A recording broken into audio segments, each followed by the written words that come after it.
Hello everyone, my name is Brian and welcome back to another Mage Monday. And this Monday we're going to take a look at one of the oldest gods in Smite. Again, a very old god, one I liked a lot, one has played a lot in the pro scene, but also just when they feel like it. He's always been pretty strong and decent, he has a good escape ability and he has a good amount of damage. He's a very safe god to begin with. So let's just go right through it. Let's get into his kit. I will start off with his passive. His passive is provided after hitting 4 basic attacks. When you hit 4 basic attacks, your next second or fourth ability will grant a damage over time on the enemy. This damage over time will deal damage every 0.5 seconds for 3 seconds. So will deal additional 6 ticks of damage.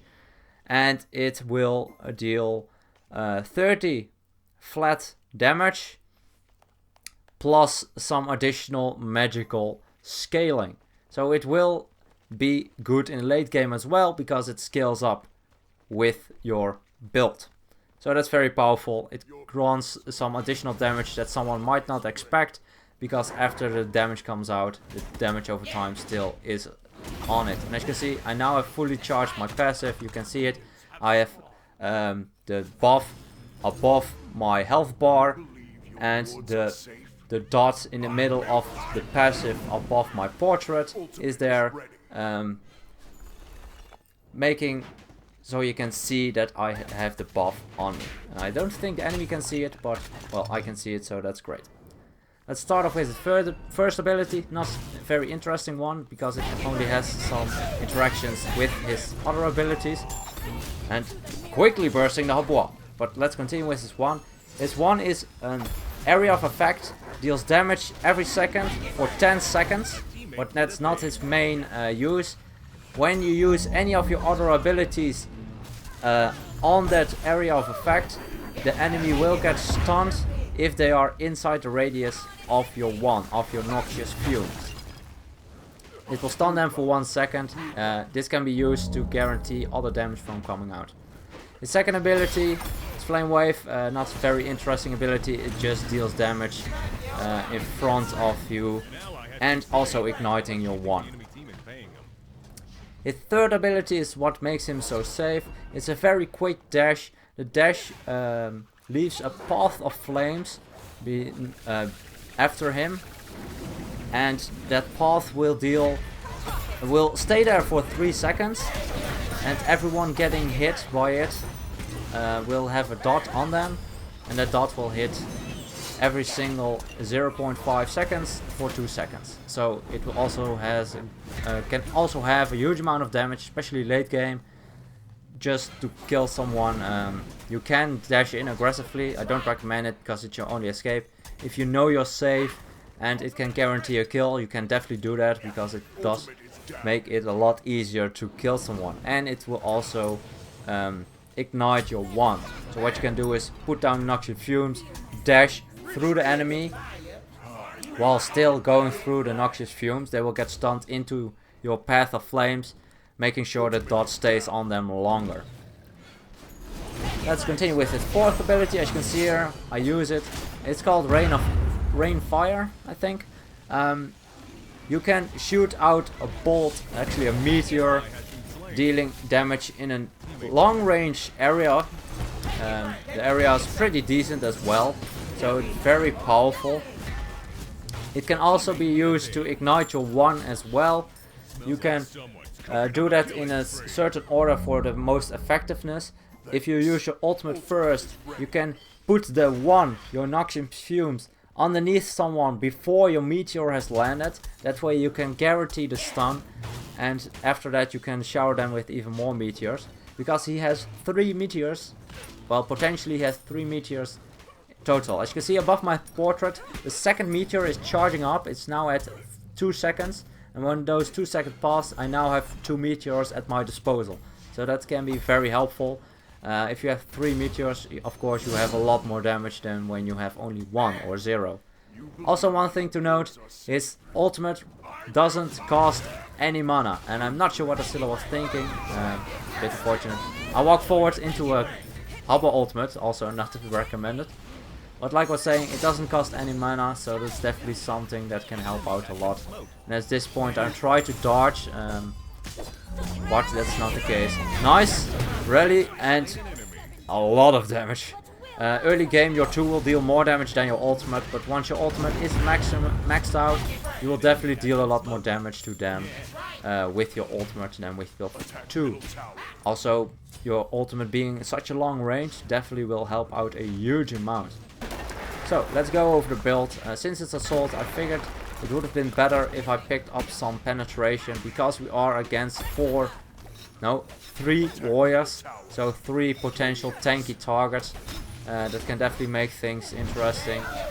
And as you can see, I used my path. You can also use your path of flame to ignite your 1. You dash, and after you have dash, you can place your 1 anywhere, hitting your path of flames, and it will ignite it as well. So his build, I went for Spear of the Mages. This still works very well on him. He has so many things that trigger it, it's just very easy to stack it up. Your passive stacks it up, your dot damage from your 3 stacks it up. If you use your ultimate and then your 1 will also provide 1 stack even before your meteor has landed. As you can see here, I adjust my aim a bit. Nice Habwa ultimate, I dash through him, he stays in my path of flames and he is picked up by it. At this point, I know I'm dead, I just jump around a bit. But I have a lot of gold, and as you can see, I pick up the shoes of the Magi just for that additional penetration. A lot of power on it. As Agni, you don't really need the mana as much as any other god, because his ultimate doesn't cost any mana.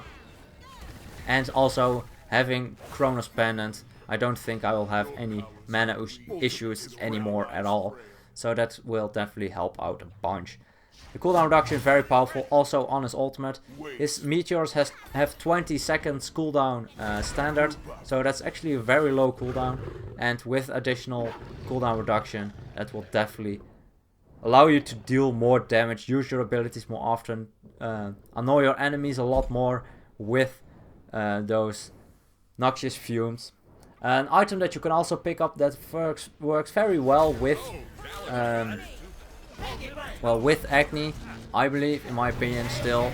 And what's it called? The Bancroft's Talon is definitely still a very good one to pick up.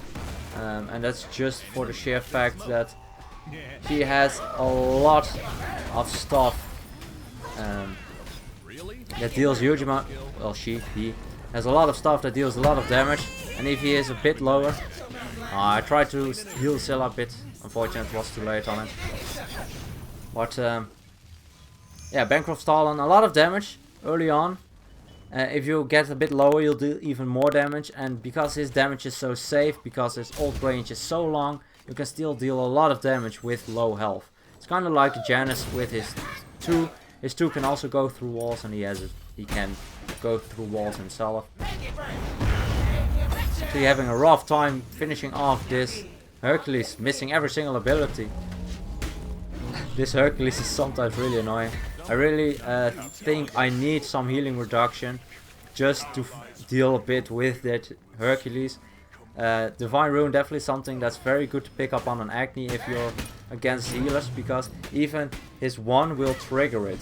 So you can just annoy people by throwing out the 1. It is a damage over time for 10 seconds. So if they stand in that radius, they will get healing reduced for such a long time. Bit late on the dash, but I was able to avoid the bludgeon. It's a very quick dash. Something I forgot to note is the fact that you can use your 3 even while you might have been knocked up. It grants knock-up immunity as well as knockback immunity, so you can't be impaled by honor anymore. It used to be, but that was back in the beta days, so I'm glad they changed it. There was also a time where Agni actually had CC immunity on his dash, but that was a bit too strong. They changed that. Definitely a lot better. I think he's very balanced. He can be very powerful, but like any mage, he needs to watch his positioning if he goes the full damage route, as I like to build most of my mages, to be honest. this point we need to try and get the Phoenix if we can. It doesn't look like we can. That's a bit unfortunate. I don't have any bombs left, otherwise I would have gone for that. Noir, very low with a bomb and my stun. And perhaps follow up 2, I could have finished her off quickly. And as you can see, ult already doing about... wasn't smart to dash. I am immune to knock up and knock back, but that's not a knock up that he has. And at this point I'm just dead. I can't stun Amaterasu in the ultimate, so at this point I'm just screwed. They are fairly tanky. Amaterasu has that bulwark of hope, and the other two have picked up the Height of the Urchin. Very powerful.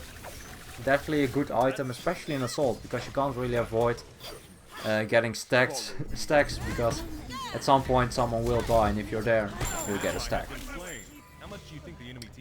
At this point, I figured I could go for a Rod of Tahuti, but since I have enough gold, I will go for the Bankrupt Talon. Also, it provides some lifesteal, definitely a good item, and if I'm in any trouble with low health, then it is no issue when I can just easily deal more damage. Because for every percentage health missing, you gain an additional magical power, which is damn overpowered if you're low on health and still able to do damage safely from a distance. With my dash and my stun and my long range ultimate, definitely something that can be very powerful. And as you can see here, stun, I dash first, stun her in the tower, something you can do. There are a lot of ways you can use your ignite. Sometimes you can use it in such a way that they don't expect it. This was a bit unfortunate. I used my my Noxious Fumes, my one first, and then dashed through it, but at that time she already walked out. But that doesn't really matter at this point. We picked up 4 of them. The build's really working out great, and my team also working very well together. I tried to stun the Noir, but I didn't connect with my Path of Flames, my third, my dash, so I was not able to stun. But at this point the big baby is focusing the Noir and is able to pick her up. At this point we are definitely going to be able to win this. Only 2 of the enemies are up at this point, and we are all up. I have all my abilities up, and at this point I can just dash through, dealing that additional damage. Even if we would have been altered by the Habois, it's still done. What would have went after this? Probably I would have gone for a Rod of Tahuti, and after that maybe a Soul Reaver. Soul Reaver very easy to proc, but you can also use it at the right moment with your ultimates and your 2 to burst someone very quickly. And as you can see, a lot of damage. A very quick game actually, and we are able to pick up the win fairly easy. They did have a lot of tanky targets. I dealt with it by getting Spear early. The Spear definitely helped out a bunch in that situation. But even if I'm not against a lot of tanky targets, I do recommend getting Spear on Agni. It's very powerful. You can also get away with Obsidian Shard, definitely. But I think Spear is very powerful, especially in the early game, because it provides so much penetration. 15 flat, 30 on the stacks. A total of 45 with your boots additional penetration. You can get 60 magical penetration. With 15 you would have had, with 30 you would have had enough against any other than Warriors and Guardians, except for 2 mages, Zonku and Rajin. But that doesn't and Freya actually, but that doesn't really matter too much. Anyway, I hope you guys learned something about Agni's mechanics. I know this was a rather short game, but I think that's alright as well. I hope you learned something about him and enjoyed. And as always, good luck, have fun, and I'll see you guys in the next one.